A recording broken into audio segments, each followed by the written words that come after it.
What is up, guys? Eric here from Real Film Reviews, bringing you another Netflix recommendation video, this time with my Halloween special. My past two Netflix videos have been doing quite well, so I would like to say thank you to all of the new subscribers and new viewers of my channel, and I decided a couple weeks ago that I would do this video where I recommend some fun movies for everybody to watch with their friends on Halloween. So let's get into the list. The first movie that I'm going to recommend is not your traditional Halloween movie. The movie's Goosebumps. It came out last year with Jack Black. It's the story of a kid who moves to a new town and he meets this girl who lives next door, and her dad has all of these manuscripts from R.L. Stine, who wrote the Goosebumps books.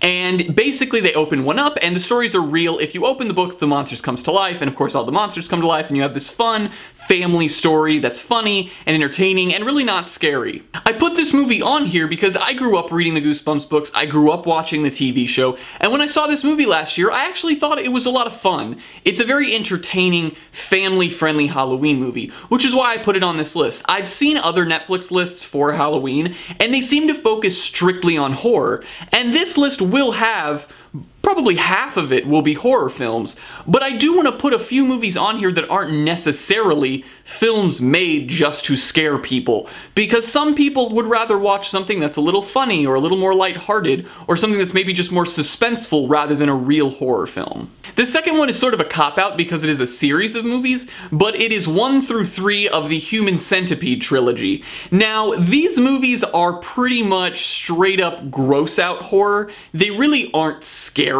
per se. I think most people know the story, but the actual story of the movie is just a doctor kidnaps people and then sews them mouth to butt to create like a centipede of humans that can live off of each other. It's a very strange premise for a film, but if you get a group of friends together, these movies are very fun to watch. You can make fun of them, you can laugh, but at the same time, it is kind of disgusting when you watch some of the scenes, especially the second one and the third one. The first one really isn't as gross as you would expect. The first one's actually pretty well made. The last two, though, are definitely, they have very much banked on the gross out factor. So if you really aren't into that, don't watch it. But if you have a group of friends together, these movies are a lot of fun to watch. The next movie on the list is Dead Snow, and this movie was released a few years back, and it came out around the time of Nazi zombies becoming a big thing in Call of Duty. So some director decided, I'm going to capitalize that and make a movie about Nazi zombies. And this movie is straight up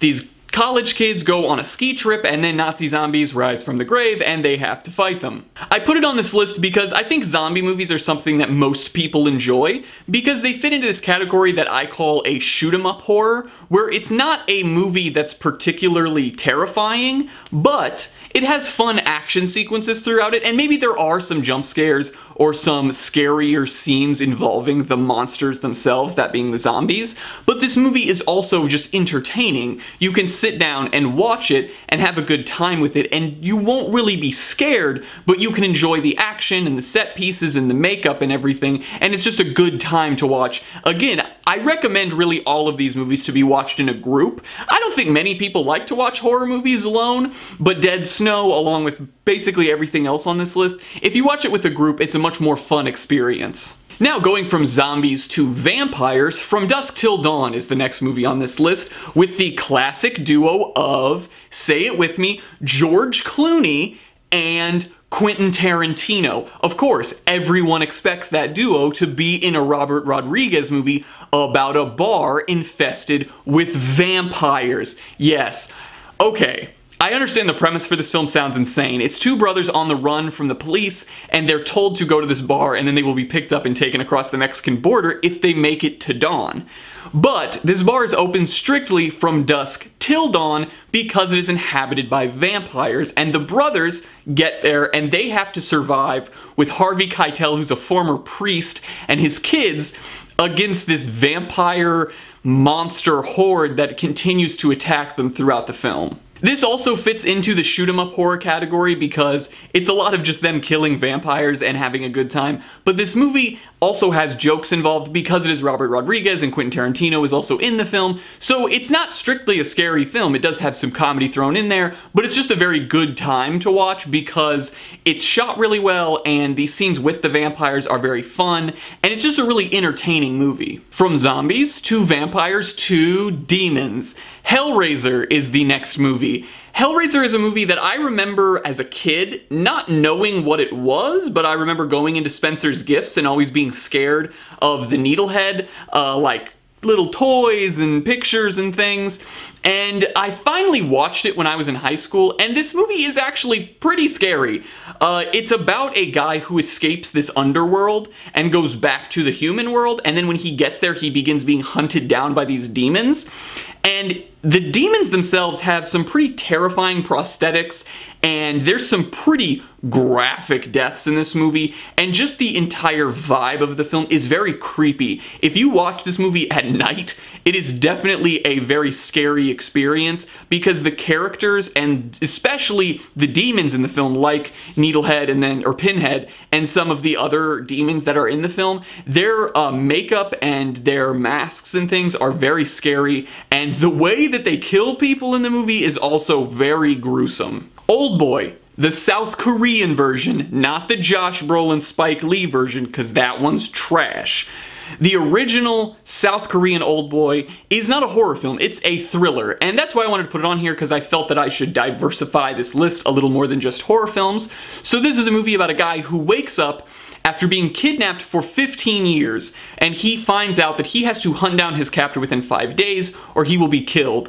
And this movie has a lot of twists and turns and crazy things going on in it. It's shot extremely well. It's a very well-made movie.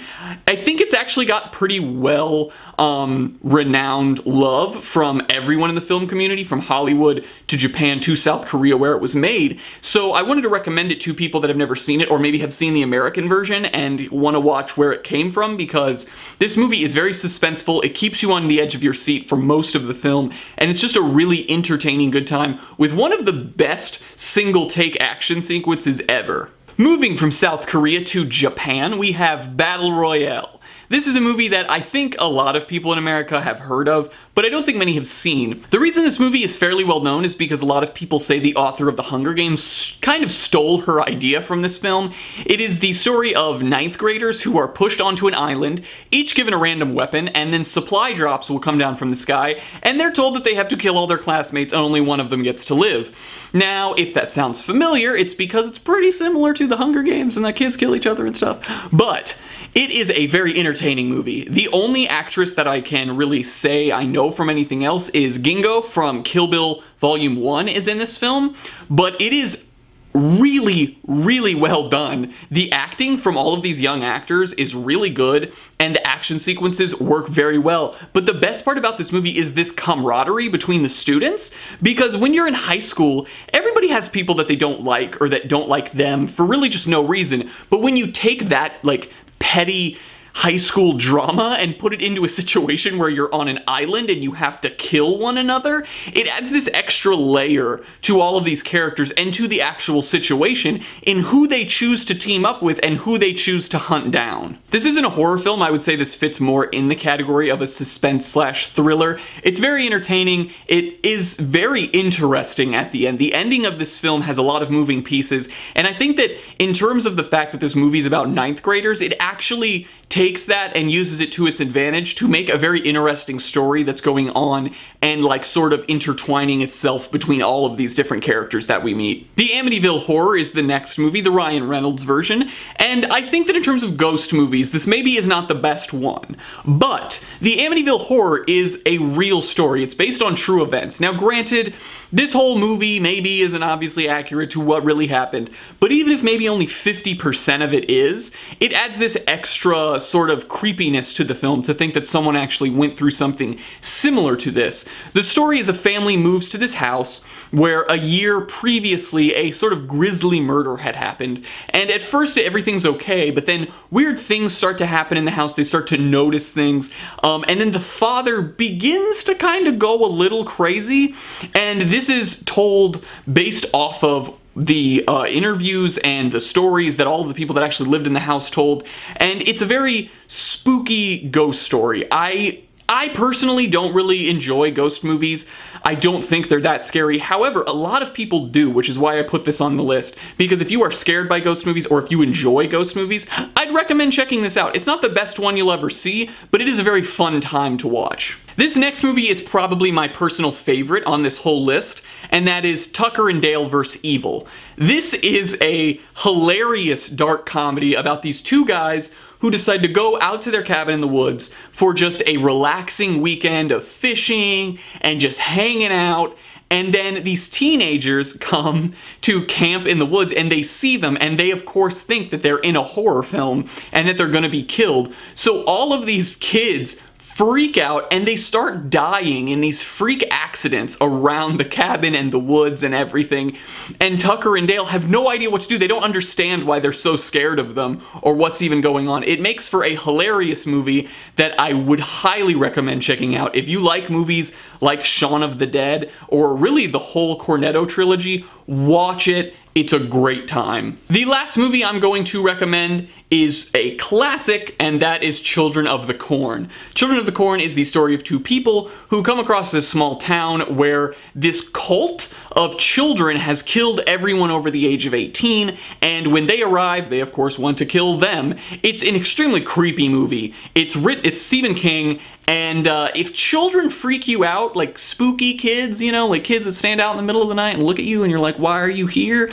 Definitely watch this, because this movie is really creepy. It was made back in the 80s, so some of it maybe will come off a little campy and dumb to people who've watched a lot of modern day horror, but I still think it holds up and is still a fun and spooky movie to watch nowadays. Now, as a bonus, I have not personally seen these two movies I'm about to throw out there, but I have seen many reviews, I've read reviews, I've talked to friends that have seen them, so I wanted to throw them on here for anyone that wants to check them out, and those are The Babadook and Hush. Hush is a Netflix original. The Babadook came out last year and got a lot of award buzz for how good it was. I personally have not watched these movies. I'm gonna try to watch them sometime soon. If I get around to watching Hush, I may do a review for it since it's a fairly recent release on Netflix, but I wanted to throw those on the list for everybody because I've heard very good things about them. Well guys, I hope you enjoyed this video, and I hope that these 10 movies that are sort of Halloween themed help curb your boredom over the Halloween weekend. If you want to get together with some friends and have a few drinks and watch some fun movies, maybe check these out. And if you enjoyed the video, please do like, subscribe, comment down below what you thought of this list, of any of the movies on the list, and share everything we do here on Real Film Reviews. I also have been bouncing around the idea of doing other streaming services lists, and I think I might give Amazon Video a try because I think it's one that a lot of people either have and don't use, or don't have but don't know how affordable it is. So I think I might do one of those in a few weeks, but I will have a new Netflix video in November when all of the new Netflix movies switch out and they get rid of the old. But I hope to see you guys later.